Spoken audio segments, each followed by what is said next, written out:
pentru gândul bun și stare, pentru suflet, pentru minte, pentru artă și răbdare, pentru oamenii pe care tu mi-ai adus în cale, pentru lupta ce mă învață să stau bine în apărare.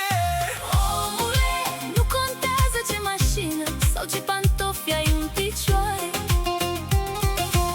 Omule, nu contează ce parfum sau ce tricou sau ce costum. Omule, ce contează e omenia pe care o are un om. Omule, ce contează e omenia pe care o are un om.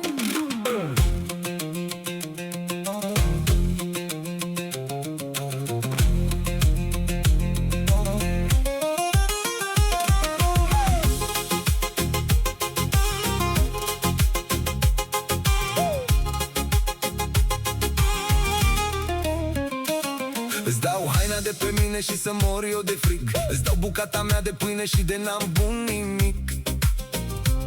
Îți dau din ce nu am, nu din ce am, dacă înțelegi ce vreau să zic. Degeaba tu pe aici avere, oricum plec, nu iau nimic.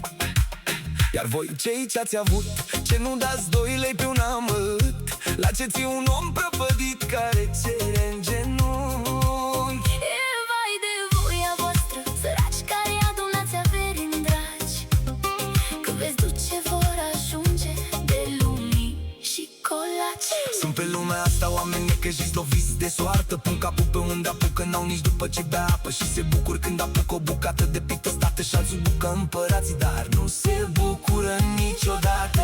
Unii n-au parte de bine cât trăiesc, dar să iubesc, alții cât de bine ar avea, dragostea nu o dobândesc.